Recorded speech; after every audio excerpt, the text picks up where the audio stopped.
This podcast is brought to you by the IIEA, sharing ideas, shaping policy.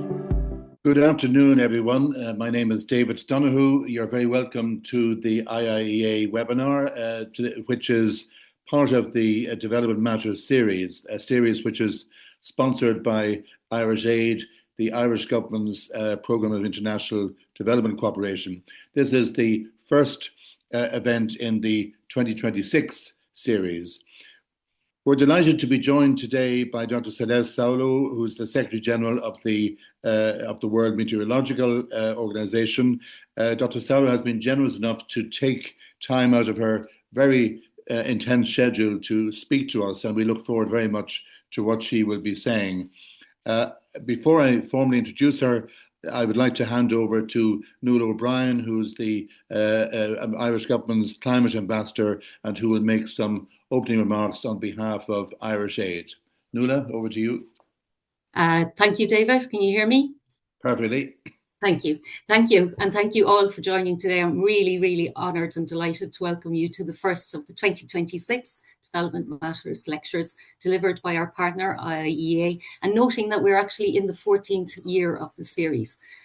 The Development Matters series is a hugely valuable forum for Irish Aid and for the Department of Foreign Affairs and Trade, providing a really important space for us to convene global experts and thought leaders to share their knowledge and their insights on key development issues, and equally gives us an opportunity to share some of our work with a much wider audience than we would normally be able to talk to and to reach. So I would like to thank Alex White, the Director General of the IIEA, and Jill Donoghue and her team for the excellent work that goes on into the organisation of this lecture series. Personally, I have to say I'm very excited by today's topic. As a humanitarian and disaster risk management practitioner for over 30 years, I've seen firsthand the difference that data-driven early warning and early action makes. So if I look to Mozambique, for example, where I worked first when I worked overseas in the late 1990s, and then again I worked there more recently. Recently there was a cyclone in late 2025 called Cyclone Ditwa. Decades ago, such a storm would have meant the loss of lives and the total devastation of crops, livelihoods and homes without any warning.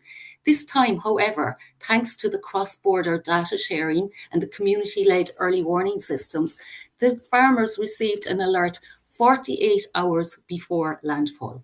Those 2 days allowed the community critically to secure their equipment and their homes, move their families to the designated shelter, and protect the seeds. Really importantly, protect the seeds for the next planting season. They didn't just survive the storm, they preserved their livelihoods and remained resilient. This is how science and innovation can translate into human dignity, resilience, and economic stability as well. So today's seminar is all about scaling up these success stories to every corner of the globe. And Ireland, we remain committed to this path, doubling our international climate finance to 225 million euros annually as of 2025 to support those on the front lines, focused in particular on the least developed countries and the small island developing states. So to lead our discussion today, we're deeply honoured to welcome the World Meteorological Organization Secretary General, Dr. Celeste Saulo. Shortly after I commenced my job as Climate Director in Irish Aid, I met Professor Saulo at COP30 in Belém, Brazil, when our Minister Neil Richmond, Minister for International Development and Diaspora, was announcing additional funding to the Systematic Observation Funding Facility, a World Meteorological Organization fund that Ireland has had the pleasure to co-chair with Professor Saulo last year. The World Meteorological Organization is a valued partner for Ireland.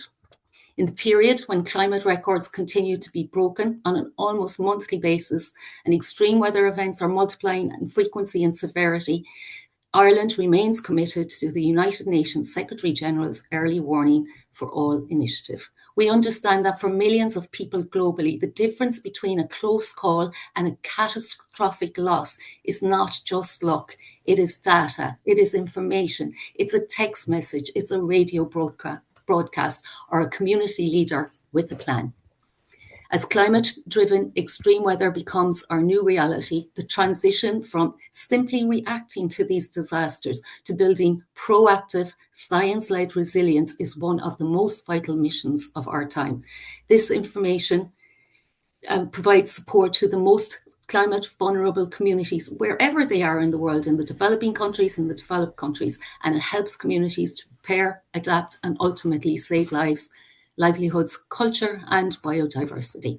So I look forward to learning from Professor Saulo how the global public infrastructure coordinated by the World Meteorological Organization underpins weather, water, and climate intelligence worldwide, enabling early warnings that protects lives, livelihoods, and economic stability. So again, thank you all for joining today online, and I would now like to hand you back to David, who will moderate today's event. Thank you very, very much.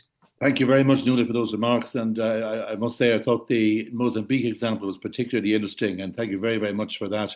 That really got us directly to the heart of this discussion. So we will now hear from Dr. Saulo for about 20 minutes or so, and then we will go over to Q&A with our audience. You'll be able to join the discussion using the Q&A function on Zoom, which you should see on your screens. Please feel free to send in your questions or comments throughout the session as they occur to you, and we'll try to come to them once Dr. Saulo has finished her remarks. A reminder that today's presentation and the Q&A are both on the record. Please feel free to join the discussion on Twitter, or X, using the handle @IIEA. A few words first about Dr. Saulo herself. She is a native Argentina. She's, as Nuala said, a globally renowned meteorologist, the first woman and the first South American to be appointed Secretary General of the WMO. Dr. Saulo began her 4-year term of office on the 1st of January in 2024. Prior to this, she served as the Director of Argentina's National Meteorological Service, and she was the first Vice President of the WMO. She graduated from the University of Buenos Aires in 1996 with a PhD, and she rose to a full professorship there when she became the director of the Department of Atmosphere and Ocean Sciences. Her own scientific specializations include numerical weather prediction, data assimilation, short to medium range prediction, and early warning systems. So with that, I hand you over to Dr. Saulo. Celeste, please take the floor. Thank you very much, David, for this kind introduction, generous introduction, and also for this invitation. And for me, it's a pleasure to address this audience on the aspects that we will now present through the title of my slides that is coming up through the screen, hopefully. And I would like to address this topic today, from early warnings to lasting resilience, but with a special focus on development and supply chains and how they depend on invisible infrastructure. I would like, together with you, navigate these complex interactions between what we feel and are exposed to on an everyday basis, which is the weather and the development agenda, and also the productivity in general of countries, regardless of their level of development. So although WMO, as you mentioned very clearly, is the agency that is the United Nations specialized agency on weather, water, and climate, I will navigate this lecture from a development perspective, and then I will end up with a weather climate perspective, just to embrace the interest of a wider audience. So next slide is aimed at just using, in a way, your own memory, your own history, which is well known to the world, and how Ireland was affected almost 2 centuries ago by one of the worst famines that we can think about. when unfortunately approximately 25% of the population was lost because of this famine. Of course, the famine cannot be related to any single factor. We all know that the biological component had a role. The capacity of the institutions and anticipation in those days was very limited, very, very limited. And of course, climate did its part. So I would say that Ireland learned from many years ago at a very high cost, I believe, that food systems are closely linked to climate systems from the very basics. And again, I want to emphasize that it's not only one-to-one. There are many issues related, but I want to, of course, highlight that linkage. So in the next slide, I would like to move to food as the first global supply chain. What do I mean by this? So food is at the core of one of the things we want to make sure that is available for our population and for the broader population. And I will use the linkages between weather and food that, as you can imagine, and I'm sure that the audience is well aware of the connection between weather, climate, the crops, the type of crops, whether they can grow well, the productivity, and so on, and then the production of food, and then the impact on society. If you see weather there, and you know I'm coming from the World Meteorological Organization, you can imagine that I will concentrate on that piece of this value cycle or supply chain, but always telling you that the weather and the climate have connections and interlinkages, not only through the crops, but also in the food production and the food distribution and the food consumption, if you wish, if we speak about, for example, water. But at the same time, we are speaking about development and the strong role that Ireland has in support of the least developed world on the small island developing states.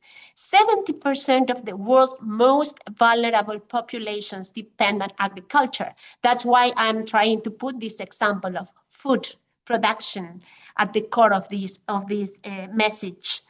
And at the same time, this vulnerability is not only because the level of development is limited, it's also connected with a great exposure to hazards and great exposures with very limited resources to cope with those hazards.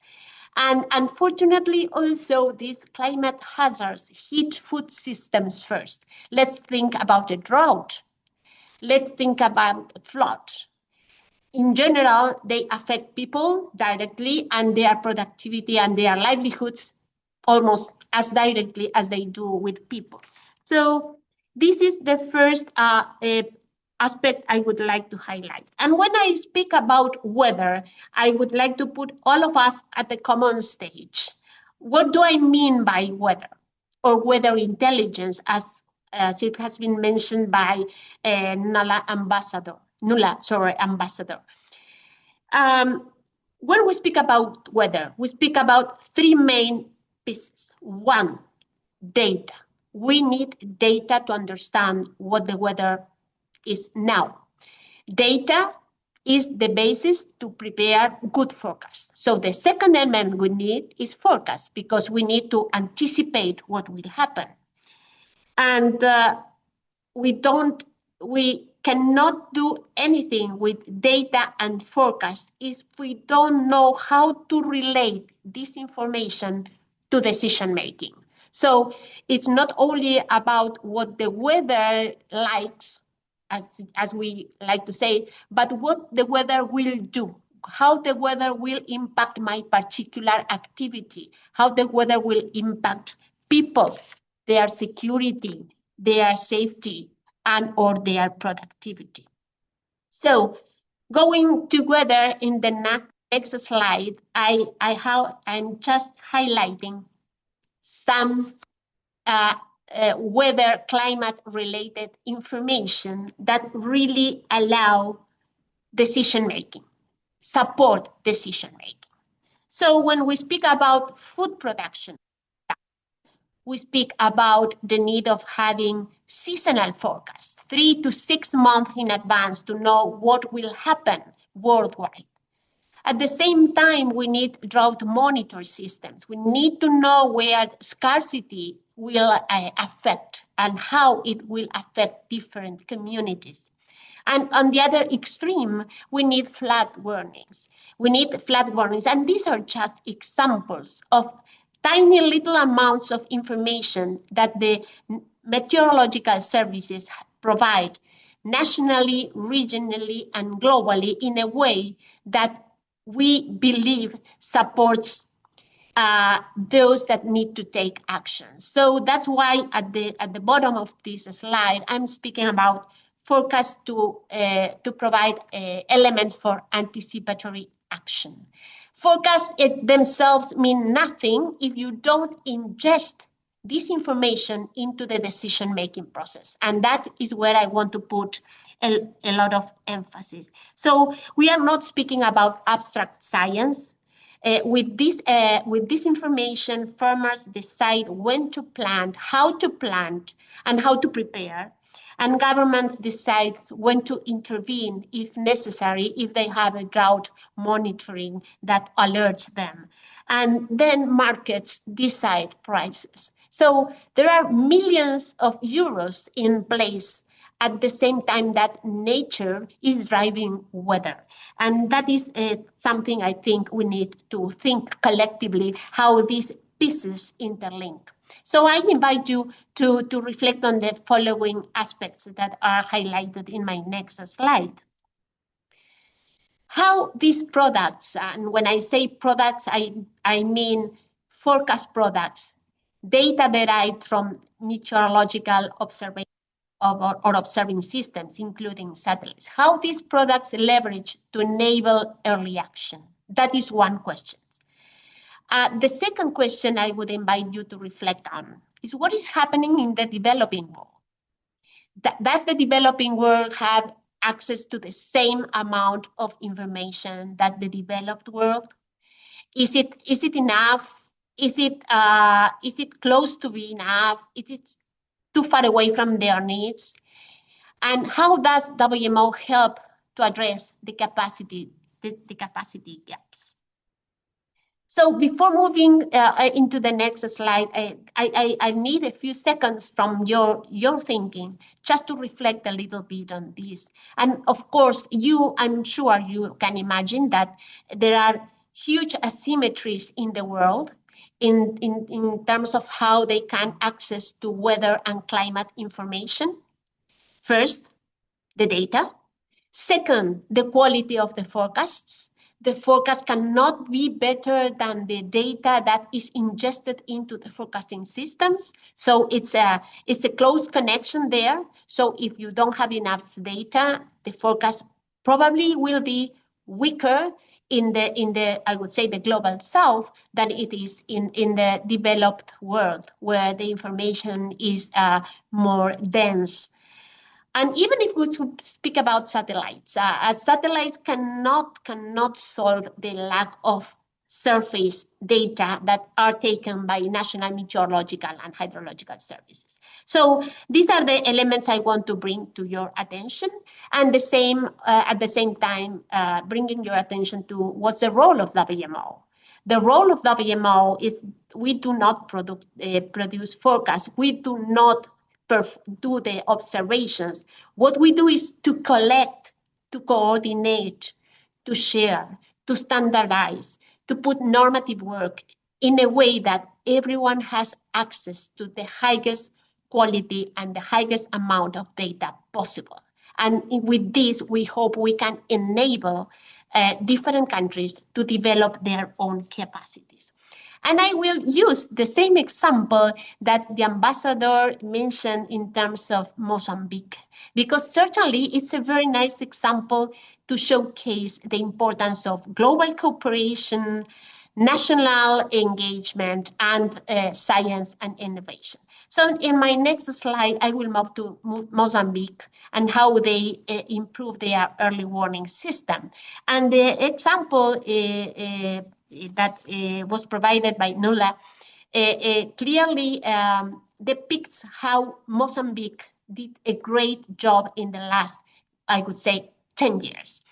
And Mozambique, as you can see here, is a country extremely exposed to natural hazards. And on your left, you will find the type of natural hazards they are exposed to.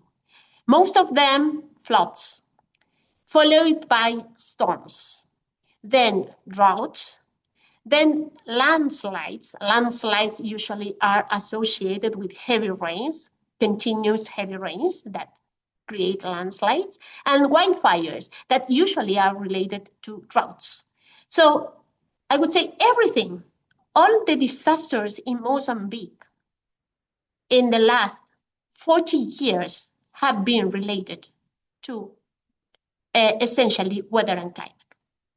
And because of that, Mozambique is ranked as the third most vulnerable country in Africa for weather-related disasters. But as the ambassador noticed quite well, Mozambique is a great example of resilience. They were severely damaged by a tropical cyclone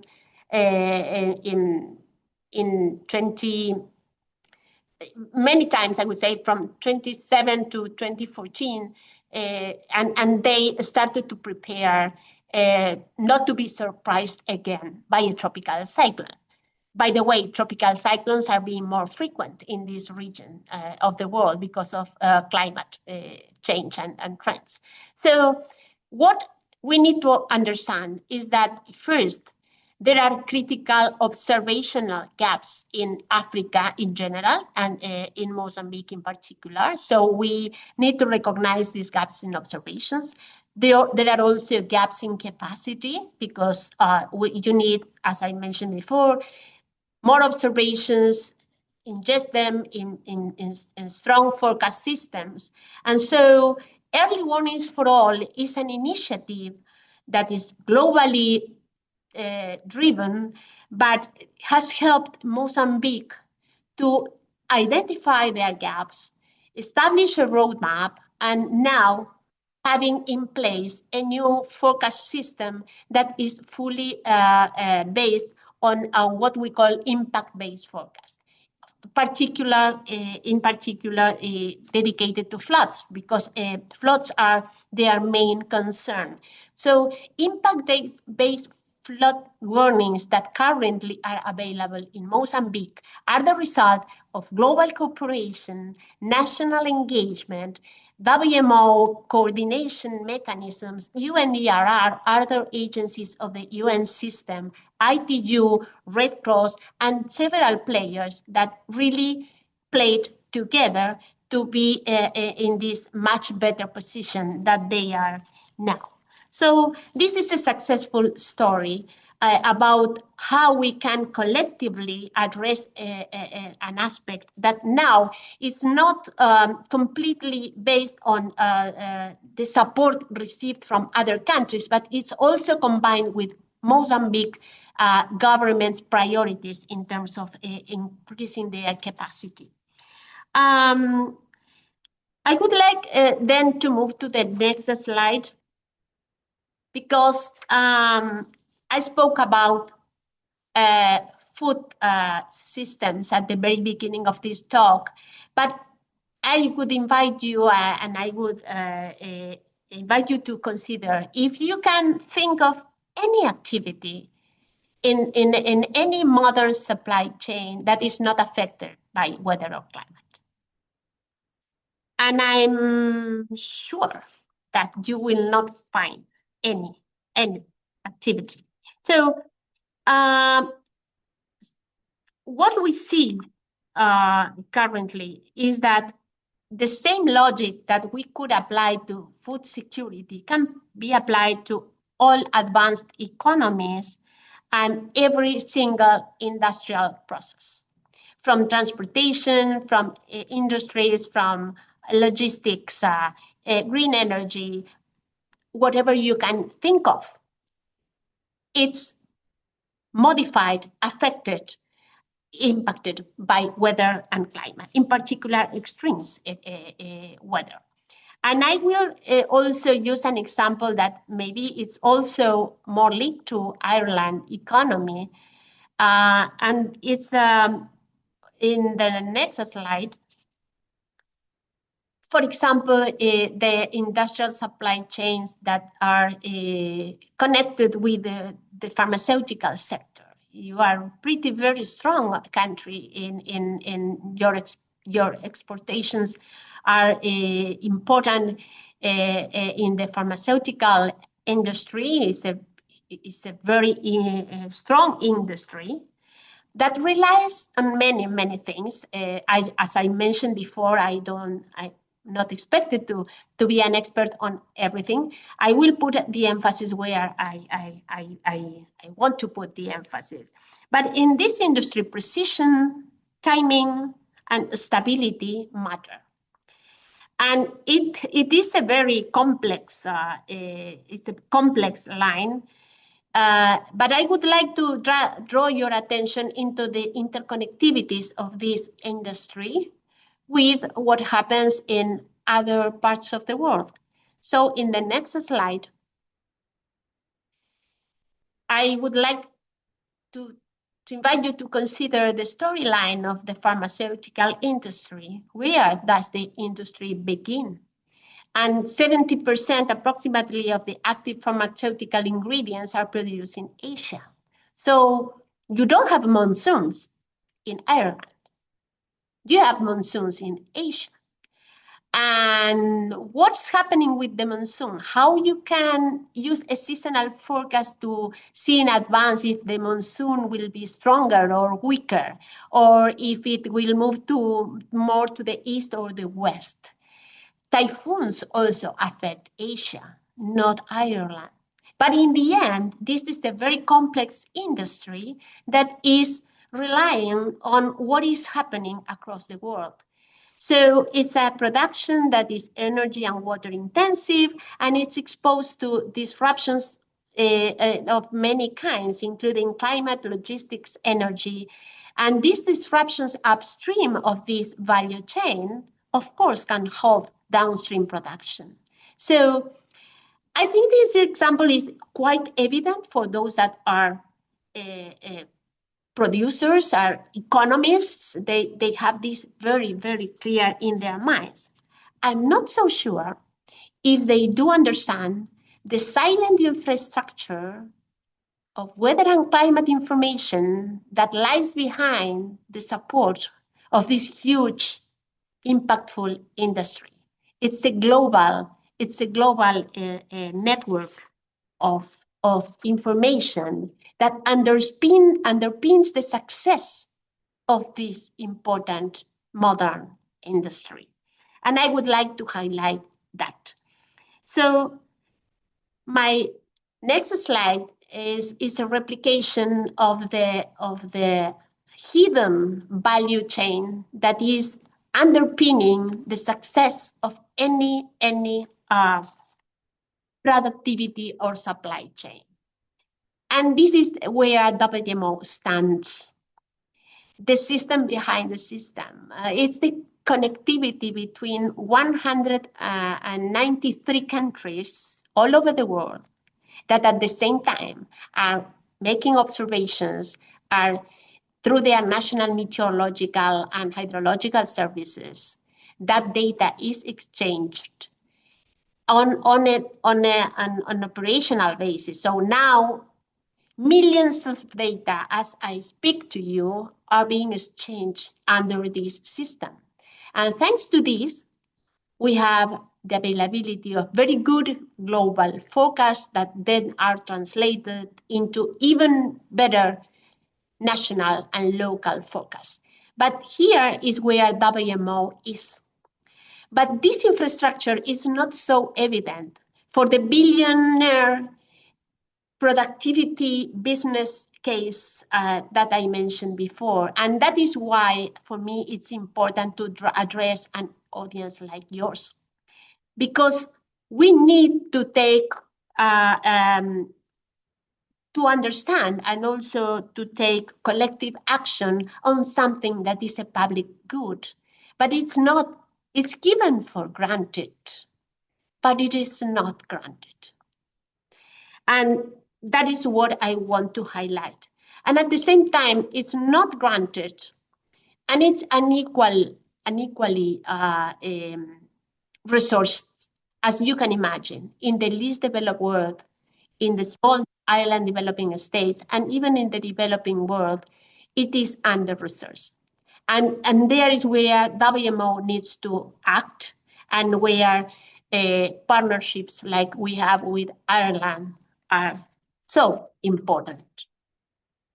So I will give you the next slide to have an idea of what does the observing network look like. And this is a very updated map from the last year. And to showcase that the development gap is also an observation gap. Let me briefly walk you through the colors of this figure. When you see blue, everything is okay. It means that the global basic observing system is okay. The country is compliant with the global basic observing system. If you move from blues to light blue, it's okay. But as soon as you start to move towards the pinkish or reddish colors, it means that the global basic observing system is well below what is needed. And you can see there at a glance that Africa and many places in Asia and Southeast Asia are well below the needs to make sure that they have what is needed to secure the quality of climate information and to make sure that the quality of the forecast is as good as possible, as good as science allows. And as a side note here, you can see that in particular, when we speak about vulnerability and exposure and safety, the mortality due to disasters related to natural hazards in least developed countries is 2.5 times larger than the global average. So there is a close correlation between this and what is happening in terms of the impact and vulnerability. And here you can see Africa and many goods start their productivity chain, their supply chain in Africa, and many goods start the productivity and supply chain in Asia, or Latin America. So please pay attention to this, because what is happening in this part of the world is weakening the risk management of the productivity in the global north. So if you go to the next slide, it's a packed figure. Don't pay attention to the details.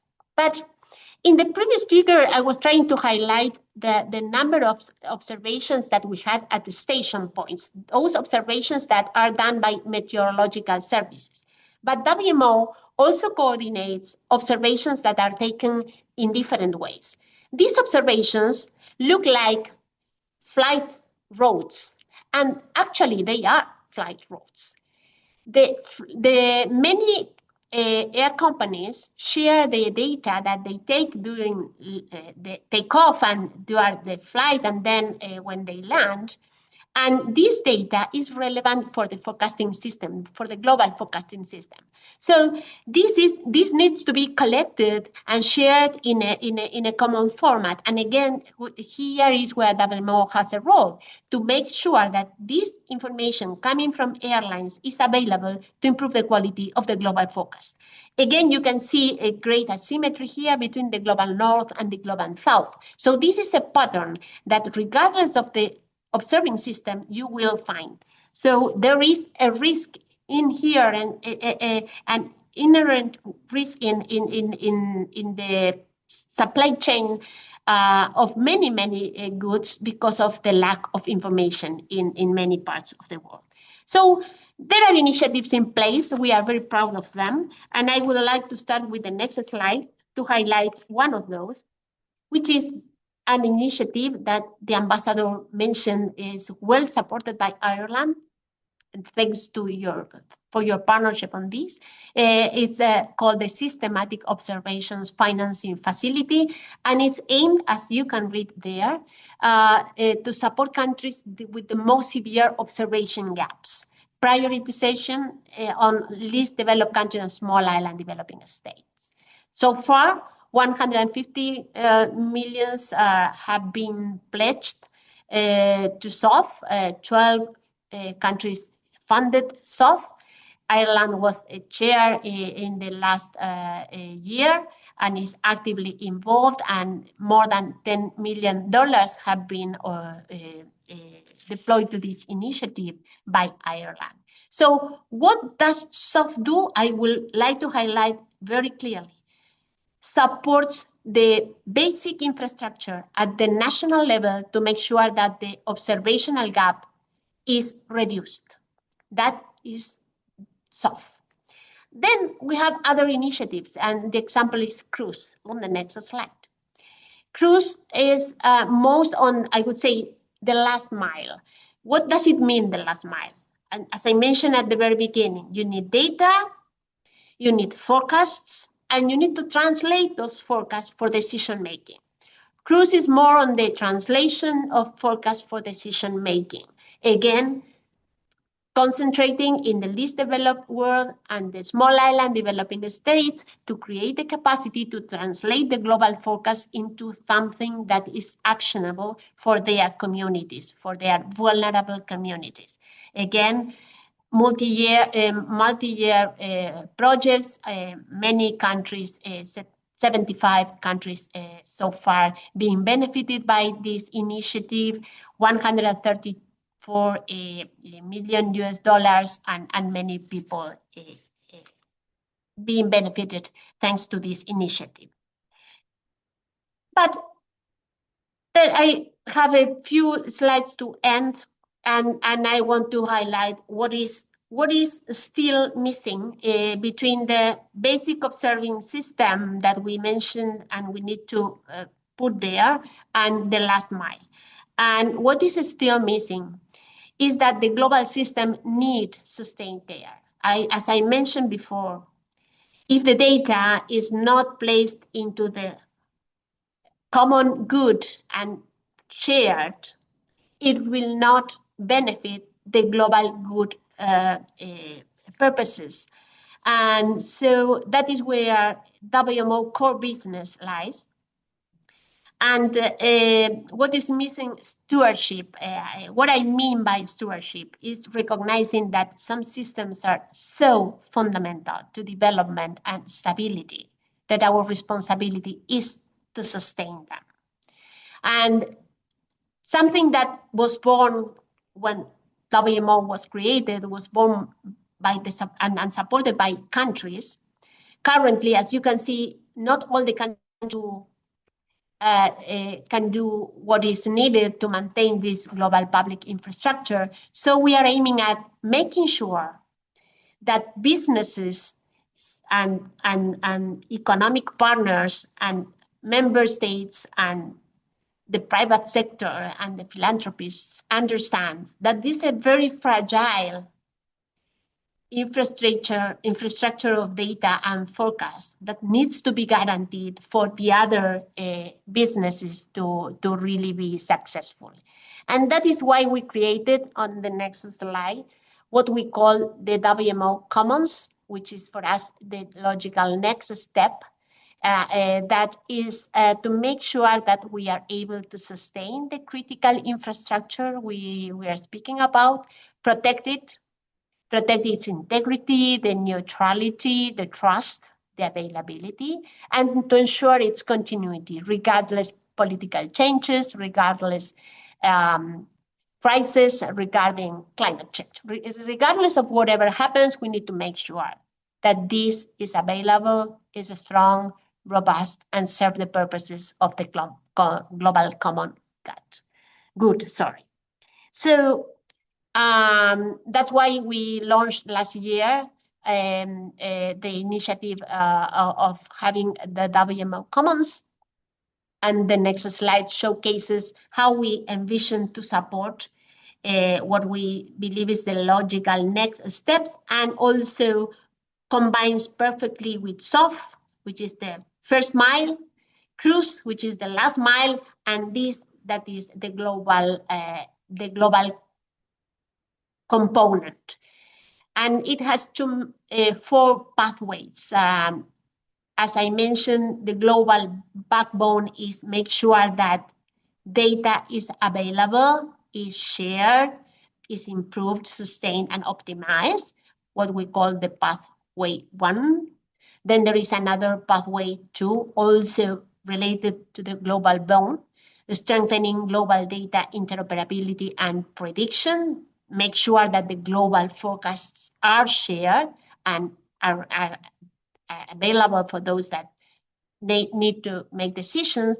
And then the actionable part of things, the anticipatory action, the enablers of the anticipatory action, which are to expand the high impact services and early warning systems, pathway 3, and the pathway 4 is the capacity and user co-creation, because in the end, as I mentioned, every single productivity chain has its own storyline and has been constructed and supported from the beginning to the end.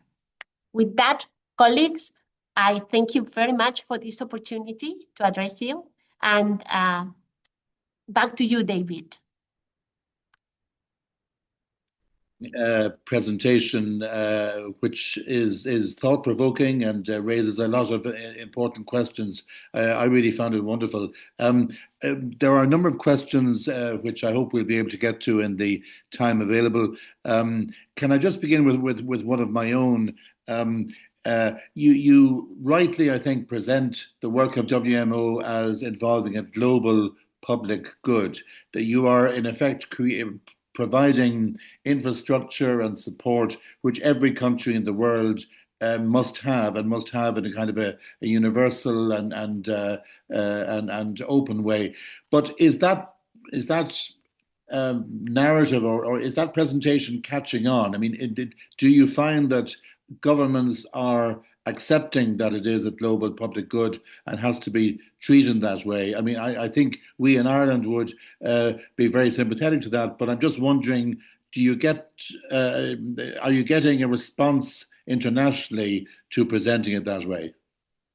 Well, I think that there is an understanding that is a global public good, but sometimes this understanding does not necessarily translate into the concrete action that the country must take to make sure that it behaves as a public good. In terms of, for example, maintenance of the observing sites, making sure that infrastructure is up to date, investing in this system, and at the same time investing in WMO, which is the other point, because as you can see, and I was aiming at provoking a little bit your thoughts. The very important industries in one country depend on something that is completely far away of their own capacity to manage. So you need to make sure that there is, in this case, an organization like WMO that does its work, does its job. You know, we need to make sure that the developed world has the tools they need, and the developing or the least developed world have the infrastructure they need to make sure that they all benefit from the same thing. And sometimes governments do not really resonate with that, or do not see it as an obvious aspect. Yeah. Thank you, Celeste. I have a question from Emma Richardson, who's a researcher at the IIEA. Emma points out that trust is essential in warning systems. How does the WMO safeguard scientific credibility and data sharing in a rapidly evolving information landscape.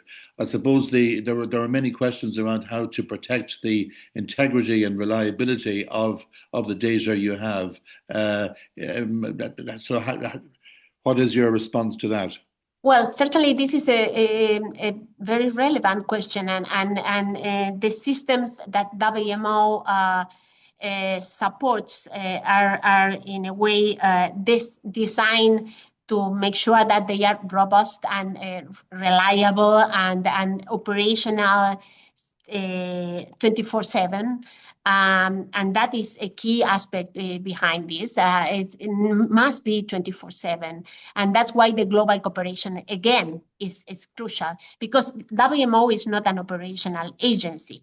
We rely on national med services, which are operational agencies, to make sure that every player has a role, and and there are backups in cases of possible failure. You can have a failure always. So that is the role of WMO, to connect those and protect the information. And we have teams of experts coming from all over the world that discuss the best ways for business continuity, for data protection, and for data availability. Thanks, Celeste. I have another question here about the overall funding position for WMO in the current difficult environment for multilateral cooperation.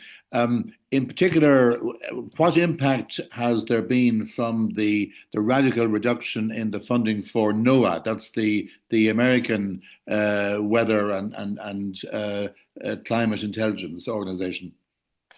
Well, so far, NOAA is a very good partner of WMO and of the world community, I would say. So I think they've been handling the internal issues in a way that has not impacted the data sharing principle, the satellite data availability, and the global forecasts that they provide and share openly with the world. So that is so far is working okay, and I think it's very important to keep that alive, to keep that active, and recognize the important role that US and NOAA in particular plays in this field. That is very collaborative with other big players we have in the world. But as I said, this is a global infrastructure. Whenever one piece falls or is threatened, the others are exposed in a way or another. So that's why I also push for a collective understanding of the importance of every single player to maintain this system robust. Thank you, Celeste. Another question here is related in some ways. Obviously, you're trying to build long-term resilience, but funders will often focus heavily on the short-term costs of providing the technology or providing the infrastructure. So is it difficult for WMO to keep the attention on the long-term resilience aspect, especially now when budgets are under great pressure? Yes, I think it is difficult, and that's for me why it's important to have this kind of conversations with different audiences, because it's difficult because it's given for granted. When you use your telephone for a very simple kind of information every day, and Ireland is very famous for how much you care about weather. It's I would say impossible for you to know that there is a huge amount of efforts that are put in place to make sure that every single individual has that product at his or her hand. So it has been given for granted, and we've been silent for many, many years because we were not working for the headlines. We were working for the global public good. But nowadays, global public good are always at risk, because sometimes they are at risk. And that's why I believe it's so important to recognize that very productive and rich industries depend on something that is extremely fragile. And maybe it's peanuts for them to support that, but they don't understand that how it is important for their own benefit. So I think that we need to build that case clearly. A further question, Celeste, would be what potential is there for private sector investment in this work? I mean, and how can you ensure a return on their investment?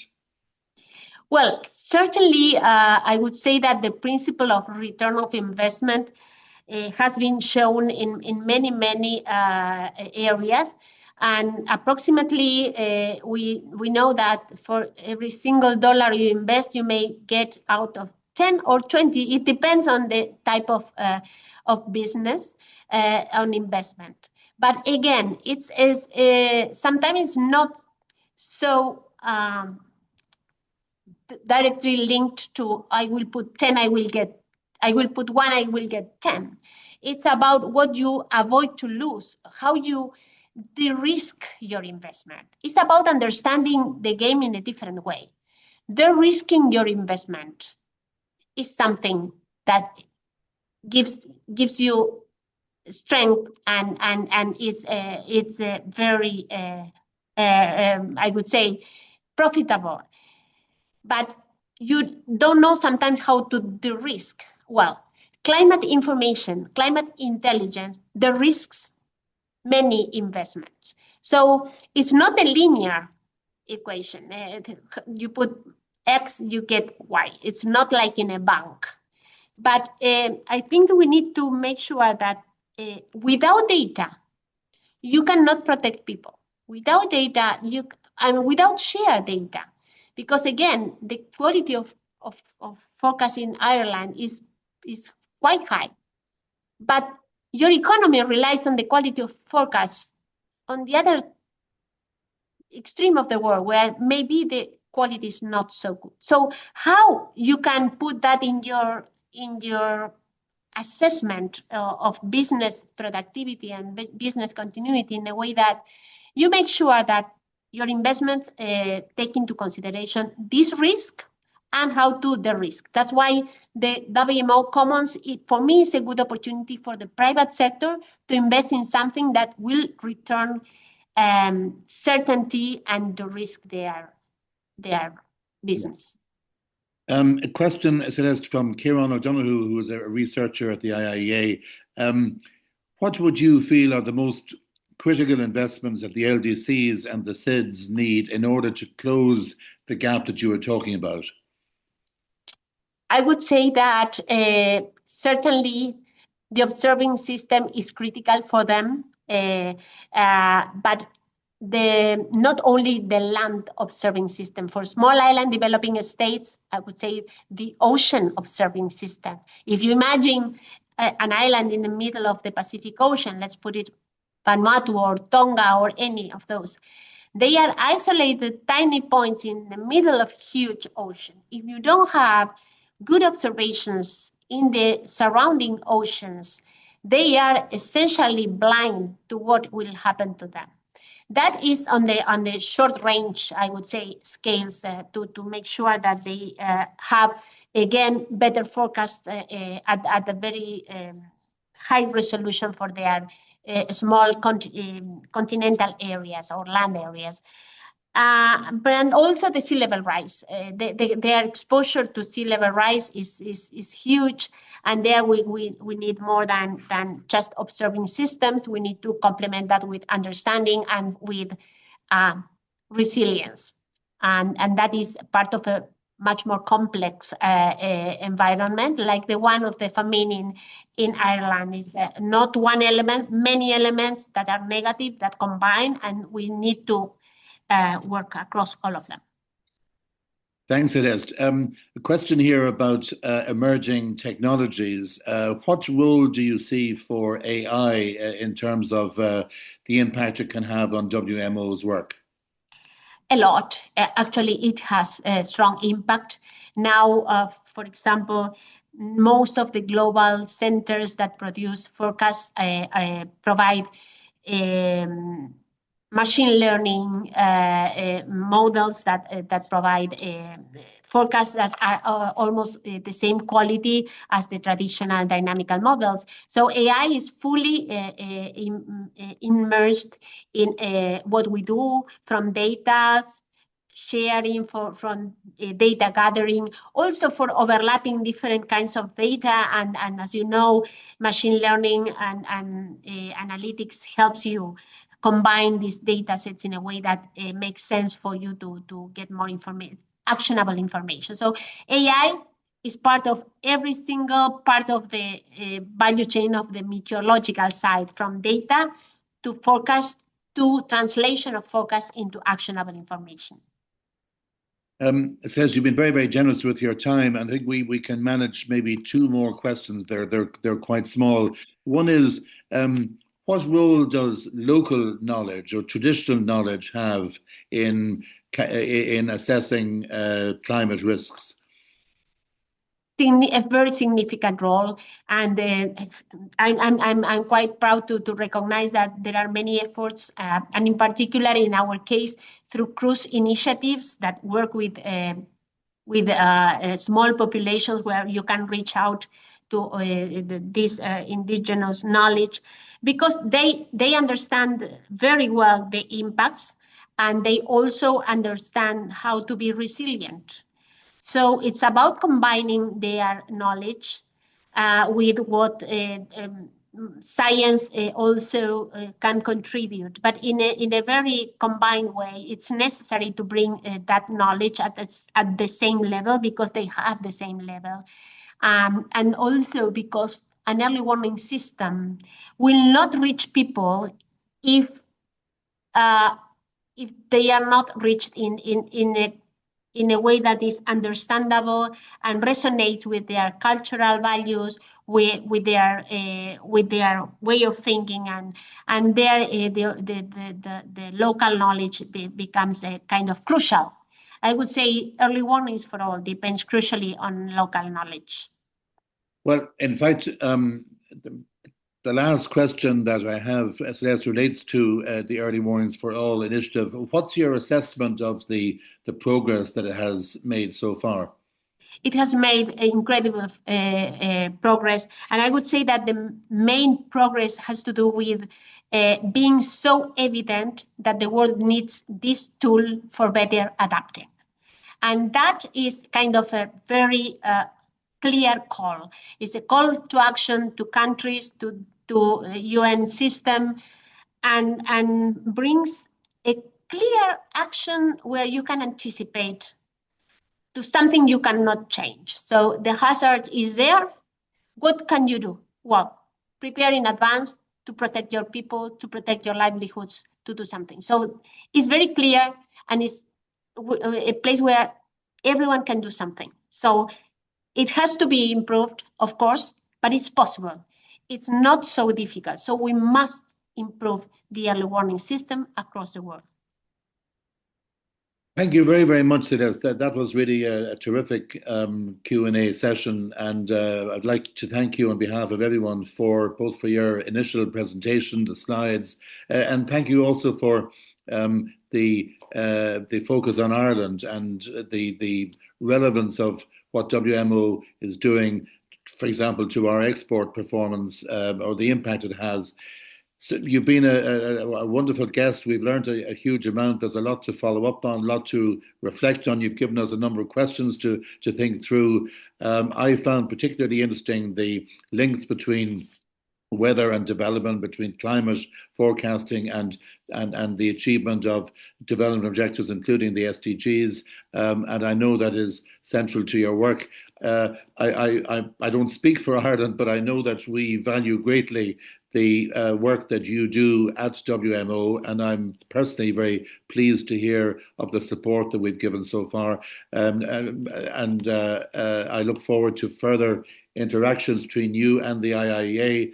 And I really would like to give a very, very warm thank you to you for the time you made available, for the generosity with which you took the questions just now, and for a really, really fascinating account of what WMO is doing. So our very, very best wishes for the future. Thank you very much, David, and thank you for the audience. My pleasure. Thanks a lot, Celeste. Bye-bye now. Bye-bye. Thank you to everybody. This podcast is brought to you by the IIEA, sharing ideas, shaping policy.